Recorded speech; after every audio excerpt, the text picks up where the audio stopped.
نصلي على رسوله الكريم اما بعد اعوذ بالله من الشیطان الرجیم بسم الله الرحمن الرحیم.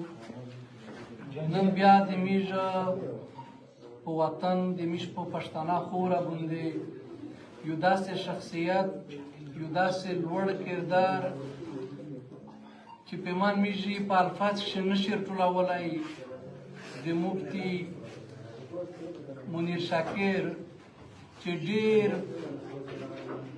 په ظلم سره ډېر په جبر سره یې په هغه مقدس ځای کښې چې د میژ د مسلمانو هغه ته لوی احترام دی په جماعت کښې یې ننه په شهادت ورسوه، نه یې رژا ته وکتل، نه یې د میژ مقدس مکانات او نه د میژ دغه وطن ته وکتل. خو دا په شاکر په مفتي صاحب باندې اټک نه دی، دا میژ په اسلام باندې د میژ په مقدس دین باندې او د میژ په لوی تاریخي قوم په پښتین قوم باندې حمله دو. نور خدا د دغه خورې د دغه وطن نه اول شهید دی نه اخیرنی شهید دی، خو خدای دا وکړو چې مفتي صاحب د دغه پښتین قوم د دغه خورې د دغه وطن اخیري شهید وګرځي. هغه ظالمون هغه جبرون چې د پښتانه وینه یې تیا کړي دو په مختلف شکلونه کښې تیا کړي دو چې مزید دغه هدایت خدای پاک ورته وکړو.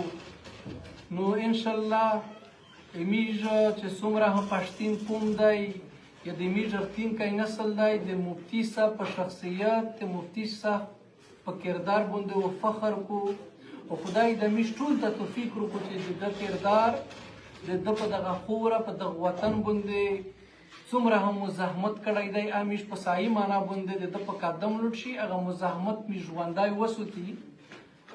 نو سابو انشاءالله د میژ د مفتي صاحب اټکی ډېر درین دی، خدای شته چې بیخي هغه سړی جرات هم نشي کړلی.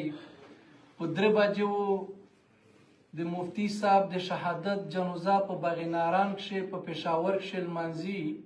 نو ټول قوم ټول ولسینه په وخت ترتا کوشش وکړئ د مخته له اعمال د تیارولو دپاره په جنازه نه بعد یوه فیصله کړي. انشاءالله هغه فیصله و په شریکه ټول قوم کو.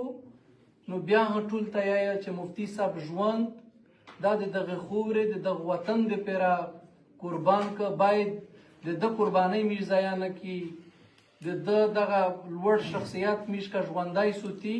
سابو جنازه کښې او په جنازه کښې چې کومه فیصله کېږي پاو د میژ عمل وي، پاو د میژ امین وي.